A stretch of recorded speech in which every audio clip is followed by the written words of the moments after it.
Mahakumbh basically ये दो शब्दों से मिलकर बना है, महा और कुंभ। महा का अर्थ होता है ग्रेटेस्ट और कुंभ का अर्थ होता है कलश। यह वही कलश है जिसे अमृत कलश कहा गया है। दरअसल ये बात है उस समय की जब ऋषि दुर्वासा ने इंद्रदेव को माला भेंट की और ये माला ऋषि दुर्वासा ने कठोर तपस्या करके प्राप्त की थी, पर अहंकार और अपनी शक्ति के घमंड के कारण उस माला का आदर नहीं किया और इंद्रदेव ने माला अपने हाथी को दे दी और हाथी ने माला को फेंक दिया और अपने पैरों से कुचल दिया। माला को इस तरह से अपमानित होते देखकर ऋषि दुर्वासा अत्यंत क्रोधित हो गए।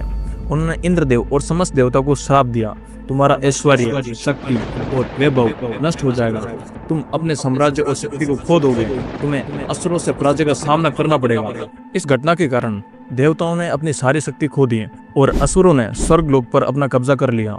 भय से कांपते हुए सारे देवता श्री हरि के पास पहुंचे हैं और उन्हें अपनी समस्या बताई और श्री हरि ने सुझाव दिया कि तुम समुद्र का मंथन करो, उसी मंथन से अमृत निकलेगा और वो अमृत तुम्हारी खोई हुई शक्ति को वापस लाने में सहायक होगा।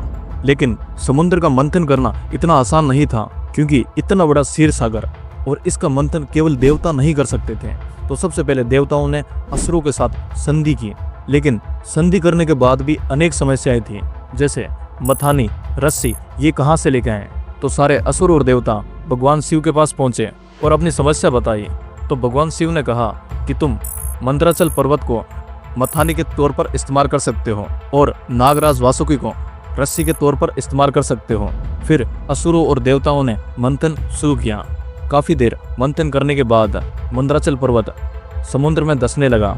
असुर और देवता विचलित हो गए और उन्होंने श्री हरि से गुहार लगाई। तब श्री हरि ने कश्यप अवतार लेकर मंदराचल पर्वत को अपनी पीठ पर रखकर समुद्र में धंसने से रोका और फिर से देवताओं और असुरों ने समुद्र का मंथन शुरू कर दिया और इस समुद्र मंथन के अंदर 14 रत्न निकले। सबसे आखिरी में धन्वंतरी अमृत का कलश लेकर निकले। अमृत का कलश देखते ही असुरों ने धन्वंतरी से वह कलश छीन लिया और आपस में ही अमृत के लिए लड़ने लग गए और इसी लड़ाई के दौरान अमृत की 4 बूंदें 4 जगह पर जा गिरी, प्रयागराज, हरिद्वार, उज्जैन, नासिक। और ये छीना झपटी देवताओं और असुरों के बीच 12 दिन तक चली और देवताओं का एक दिन और पृथ्वी का एक वर्ष बराबर है और इसी की वजह से कुंभ का महापर्व 12 साल के बाद मनाया जाता है।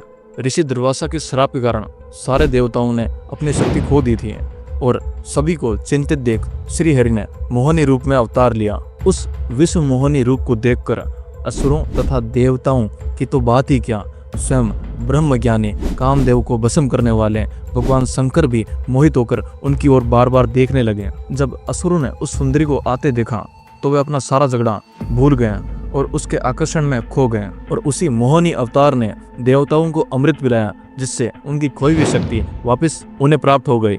इस बार का महाकुंभ प्रयागराज में होगा और ऐसा अनुमान लगाया जा रहा है कि लगभग 400 मिलियन लोग इस बार ये मेला देखने आएंगे, यानी 40 करोड़ जनता इस बार ये मेला देखने आएगी।